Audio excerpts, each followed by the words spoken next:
Olá, turma, tudo bem com todas e todos? Então, hoje eu vou narrar parte dos slides da difusão facilitada da água, porque, como eu falei anteriormente, eu comentei na aula narrada deste mesmo tópico, sobre osmose, pressão osmótica, osmolaridade, ou seja, a passagem da água diretamente por uma membrana semipermeável, que é o caso das nossas membranas celulares que permitem, né, que são permeáveis à água. Mas além da osmose, ou seja, a passagem de água diretamente por membranas semipermeáveis ao solvente, nós também temos a difusão facilitada da água, que está representada aqui, né? E a difusão facilitada da água, que está representada aqui nesse slide, ela vai ser realizada por transportadores passivos, que são as aquaporinas. Pelo próprio nome, vocês já devem ter percebido que são proteínas transmembranares, né, que atravessam a membrana integralmente e que permitem a passagem seletiva de água, aumentando então a passagem de água, né, ou a captação e excreção de água por este tipo celular e tecido. Diferente aqui seria o caso, obviamente que aqui está representado o soluto, né, mas poderia ser também a passagem do solvente por difusão simples, e a difusão simples da água nada mais é do que a osmose. Então, obviamente que na presença de um transportador, como eu havia narrado também em outro slide, nós temos uma redução, né, da energia livre para esse transporte, permitindo então uma passagem de mais moléculas de água, ou seja, por mais tempo, para um lado ou outro da membrana, de acordo ao gradiente de concentração. E a difusão facilitada da água, então, ela é realizada pelas aquaporinas, que são proteínas transmembranárias que foram inicialmente descritas no início da década de 90 pelo grupo do Peter Agre, estudando esses canais, depois se descobriu que eram canais de água, em ovócitos dessa rã de xenopus. Né? E aí verificou que esses canais permitiam passagem seletiva de água. Hoje em dia, aqui essa tabela é antiga, mas nós já temos mais ou menos uns 12, no mínimo 12 tipos diferentes de aquaporinas descritas, né? Então, e o que é interessante das aquaporinas é que elas não estão presentes em todos os órgãos e tecidos, em todos os tipos celulares, e sim estão presentes em tecidos que realizam secreção de fluidos, reabsorção ativa de água, né? Como, por exemplo, a aquaporina 2, ela está presente no túbulo renal proximal, fazendo a reabsorção de fluidos. Também na secreção do humor aquoso no olho, no fluido cerebroespinal, ou seja, no sistema nervoso central, e participando da homeostase hídrica no pulmão.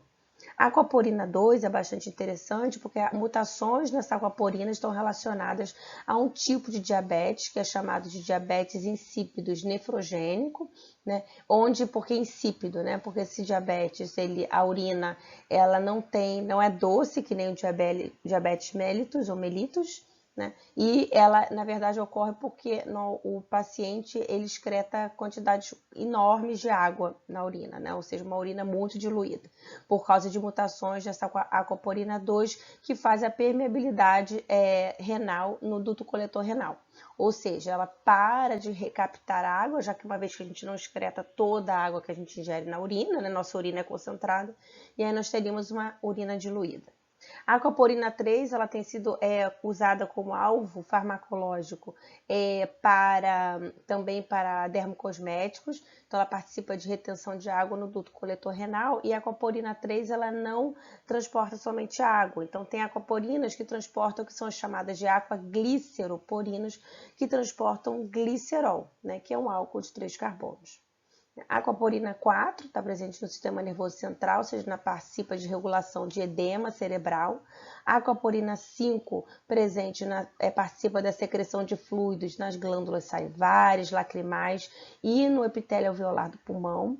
E aqui essa outra, que agora é chamada de TIP, também porque é presente em plantas, em vacúolos de plantas. E como é que essas aquaporinas se organizam na membrana? Então, esse aqui é o monômero de aquaporina, então ele atravessa a membrana 6 vezes a partir dessas hélices aqui, alfa-hélices, que atravessam a membrana, e no geral, né, as aquaporinas nas membranas, elas se organizam como um tetrâmero, ou seja, 4 unidades de cada um desses monômeros de aquaporina. E por onde a água passa, né? Então, a água, ela vai passar, as moléculas de água, elas passam por dentro de cada monômero da aquaporina. aqui está um pouco mais claro. Então, se nós temos aqui 4 monômeros, cada um desses monômeros contendo 6 alfa-hélices, né, que atravessa integralmente a membrana, né, aqui tem 8 porque essas duas aqui elas não atravessam integralmente a membrana. A água passa por dentro dessas hélices de cada um desses monômeros, o que permite um fluxo bastante rápido de água no tecido, na célula de interesse, onde essa aquaporina está presente. Então, aqui é a estrutura por difração de raio-x da aquaporina da QP1 bovina. E aí, onde elas estão presentes? Então, de forma, né, a enriquecer o conteúdo de vocês, então aqui mais uma vez, elas podem estar presentes no transporte de água nos dutos coletores dos rins, né, participando da concentração de urina, ou seja, uma vez que a urina vai passando por esses dutos, a aquaporina vai captando essa água, né, de forma que a gente tem uma urina mais concentrada. Também em secreção de fluidos epiteliais, como saliva, fluido cerebroespinhal, humor aquoso, também estão presentes aquaporinas. A aquaporina 3, bastante interessante, ela participa da hidratação da pele, uma vez que ela deixa passar glicerol do extrato córneo para a camada basal, e uma vez que entra glicerol, né, isso retém água por osmose. Então, a pele fica mais hidratada. Então, esse aqui eu deixei, inclusive, um vídeo do Eucerin, né, que é um dermocosmético, para vocês avaliarem esse vídeo no material complementar e tentar entender se esse tipo de mecanismo proposto realmente, né, deve ser eficaz. Na neurocitação também, que é o caso da aquaporina 4, participando dessa comunicação astrócito-neurônio, e na migração celular, né? Porque se você tem passagem de água, saída ou entrada de água, que no caso é entrada de água, né? Você aumenta o toror dessa região e aí direcionaria a migração desta célula. Então, são funções bastante interessantes desempenhadas pelas aquaporinas. Até o momento, existem aquaporinas que não se sabe o porquê, né, qual a sua função real, sabe-se que ela já foi identificada em um determinado tecido, um tipo celular, né, mas tem bastante estudos recentes trabalhando com isso. Então, eu só sugiro aqui a vocês a bibliografia, temos leitura complementar que eu posso enviar para vocês, né? Temos artigos sobre o papel das aquaporinas, e a ideia principal, né, desta aula narrada é que vocês entendam que a água, existem 2 tipos de transporte em sistemas biológicos para a água, um deles é a osmose, ou seja, a difusão simples da água, mas a água também pode ser transportada por difusão facilitada. E quem faz esse tipo de transporte são as aquaporinas, que são proteínas transmembranárias que transportam água a favor do gradiente de concentração, uma vez que a gente está tratando de difusão facilitada. Então, bons estudos a todos. Eu sou Iraima e estou à disposição para esclarecer quaisquer dúvidas que vocês tenham.